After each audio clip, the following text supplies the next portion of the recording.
So, habang sinuswitch natin, magpapalit-palitan lang yan sila. So, ganun lang kasimple mga boss, ano. Okay, ayun. So, hello mga boss. Magandang araw sa inyo, no. And welcome back again na naman sa ating channel. At sa panibagong video tutorial naman. Bali, kung nabasa nyo na nga pala yung ating thumbnail, so napakarami nagre-request nito, no, noon pa.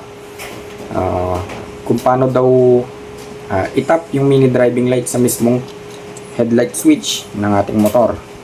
Okay, so bali meron tayong dalawang switch dito, which is commonly na makikita natin sa mga wave, yung mga semi-automatic style, no, na motor like Smash, ganon, Wave 100, Motor Star, Rossi na 100. So commonly ganito yung mga switch nila. And meron tayong mini driving light dito. Ayan. So naka-attach na siya dito sa may stand natin. Bali, tuturuan ko kayo kung paano mag-wiring ng mini driving light direkta na mismo sa may headlight switch. So bali, itong setup natin mga boss, tatanggalin na natin yung headlight, no, ng ating motor, kasi nga ito na yung gagawin nating headlight, yung mini driving light, which is meron din naman siyang high beam at saka low beam. Okay, meron din tayong ignition switch dito. Bali, padadaanin natin yan. Okay, syempre meron din tayong battery. So ayun, umpisa na natin yung ating tutorial. Okay, so ito na mga boss. Bali, kapag ka mag-install nga pala kayo ng mini driving light, and then ayun nga, i-connect nyo sa mismong headlight ng motor nyo, tatanggalin nyo na yung headlight nyo. Bali, ito na yung gagawin yung headlight. So ang unang gagawin natin, punta tayo mismo dito sa dalawang mini driving light natin. Siyempre, discarding nyo na yan kung saan nyo yan itatap. May bracket naman na kasama yan at may mga tornilyo. So nasa inyo na yan. Pero usually, sa harap nilalagay, ano, or sa ilalim, pero nasa inyo na yon. Bali, yung una natin gagawin mga boss, ayan, talupan natin yung mga wires ng ating mini driving light. Ayan. So dalawang wire yan mga boss, ano, dalawang mini driving light. So kung mapapansin nyo, parehas silang may dilaw, parehas may red, at saka parehas may black. So pagsasama-samahin natin yung tatlo na yan. So pagsamahin natin yung dalawang dilaw,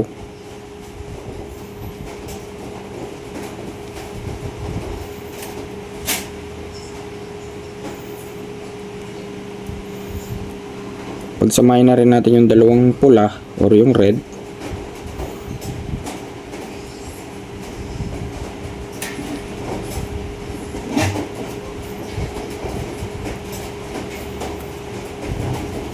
At pagsamahin na rin natin mga boss yung dalawang black or yung itim.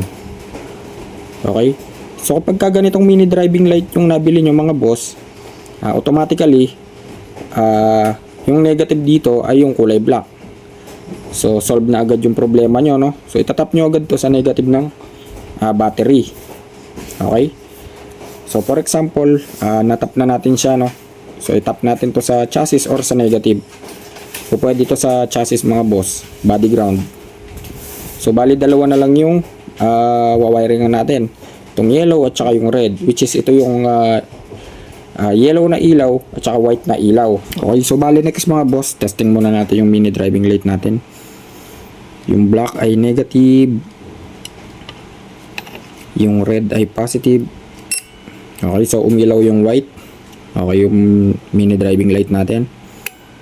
At umilaw din yung yellow. Bali, next naman mga boss, dito na papasok ngayon yung ating ignition switch. So meron tayong ignition switch dito na 4 wires. Okay, so may makikita kayo na black wire dyan, black na may stripes na white, kulay red at yung kulay green.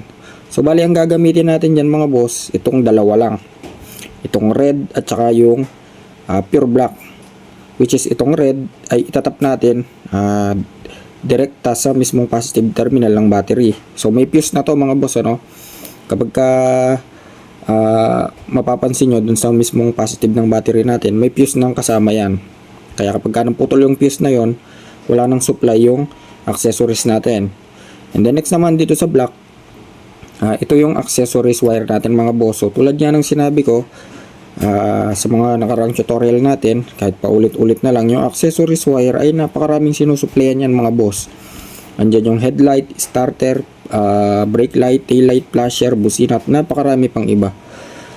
And dito naman sa dalawa mga boss, itong green at saka black na may stripes na white. So wala na tayong gagalawin dyan kasi itong green ay negative na. So hindi na natin gagamitin yan.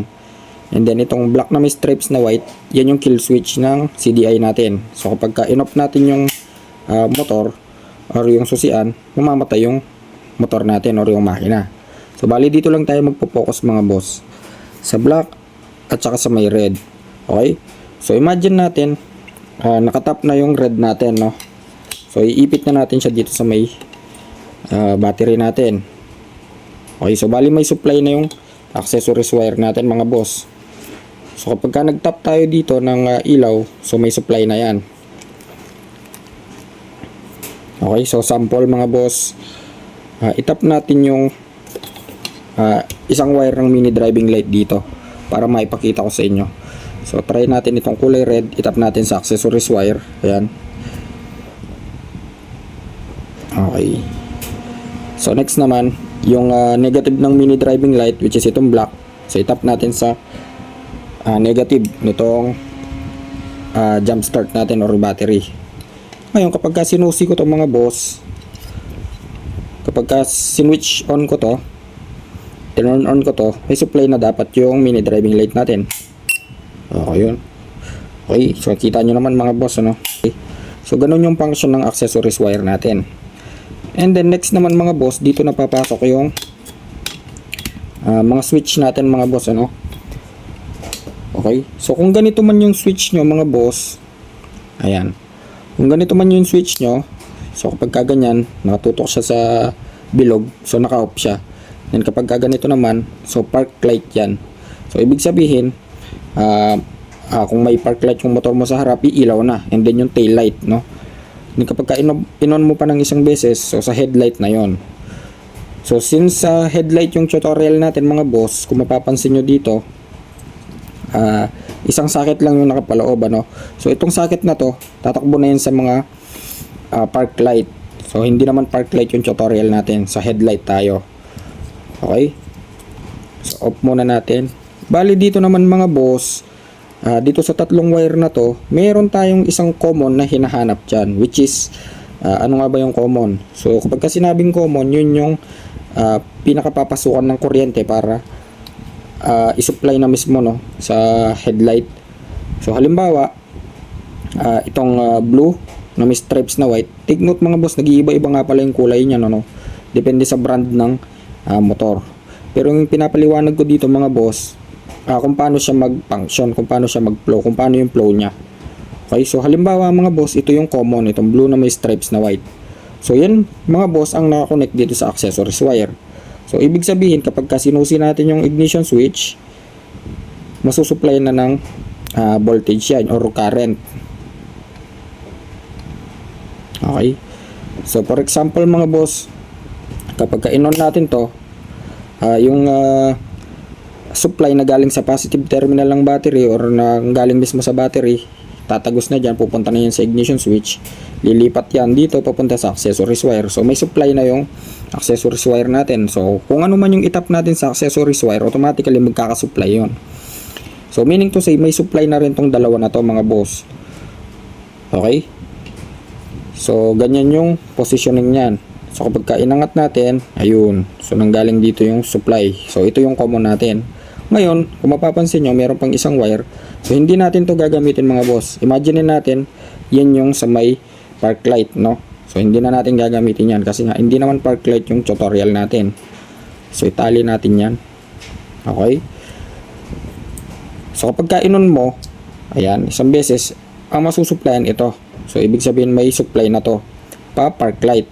So since hindi naman tayo mag-tutorial ng park light, sa headlight tayo.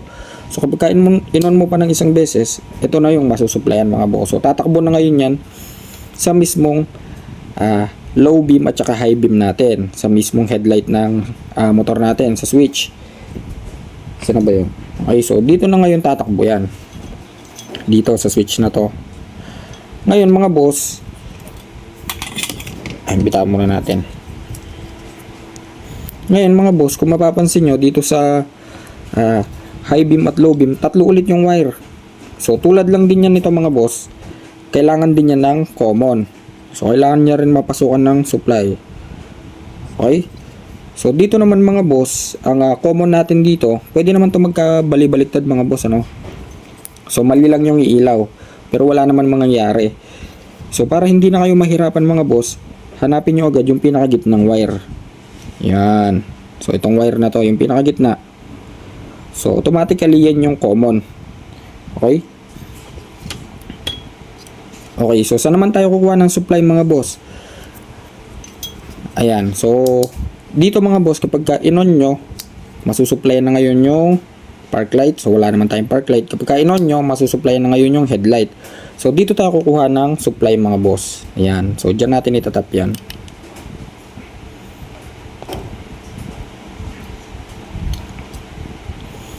Okay, so meron ng supply ngayon yung high and low beam mga boss. So ilaw na lang yung kulang. Ngayon balik naman tayo sa mini driving light natin mga boss. Okay, so sabit muna natin dito. Ayan, so imagine ganyan yung pwesto nyan. Andito sa right yung main switch natin, at andito naman sa left yung high and low. Okay, so balik naman tayo sa mini driving light mga boss. So kung mapapansin nyo, meron pa tayong available na wire, which is itong blue na may stripes na yellow, at itong yellow na may stripes na red.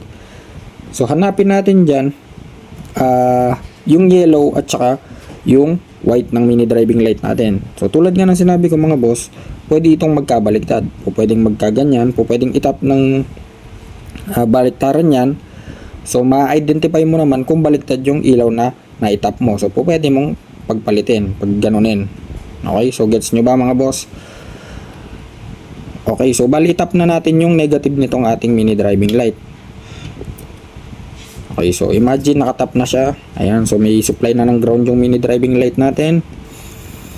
Okay, so actual na natin mga boss. So try natin itap itong dito na lang muna yung red sa may stripes na red. So tulad nga ng sinabi ko kanina mga boss, yung red ng mini driving light, red wire, yan yung kulay white.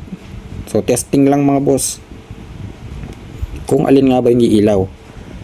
Okay, so itong blue naman ng high and low switch, itap natin dito sa yellow ng mini driving light. So yan din yung yellow ng ilaw, ano. So try natin itap.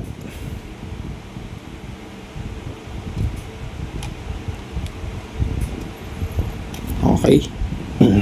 So tapos nang ma-connection yung ating mini driving light, at the same time yung mga switch mga boss, ano. So lagay naman natin dito sa may left. Sabit na lang natin dyan. At nahulog pa nga. So hindi pala siya nakaklamp ng maayos.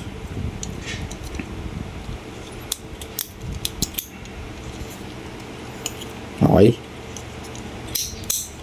So kunin na natin yung ignition switch ngayon mga boss. So try natin kung uubra ba yung wiring natin or yung ilaw na tumama. So off muna natin. Okay, so on natin. So dapat may iilaw na kapag ka-inon natin dito sa may headlight mismo. So wala pa dito dapat kasi nga park light yan. Ayun, so walang umilaw mga boss. Ayun. So baliktad yung na-connect natin mga boss, ano. Okay. So try natin pagpalitin mga boss yung supply nito. So off muna natin.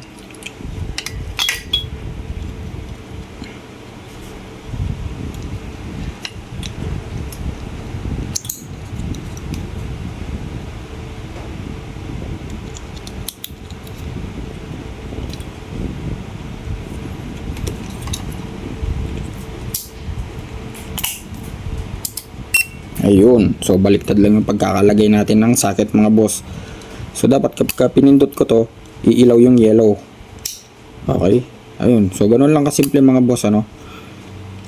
Ayun, so ganun lang kasimple mag wiring ng mini driving light direkta sa headlight ng motor natin, sa headlight switch.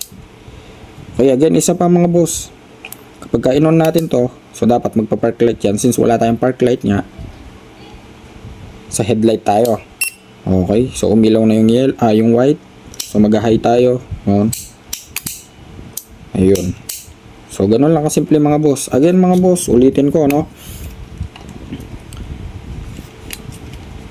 Asara ba yun? So hanapin nyo lang yung common nitong main switch.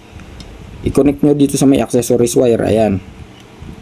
And then yung isang wire, so since tatlo yan, yung isang wire pang park light na yan.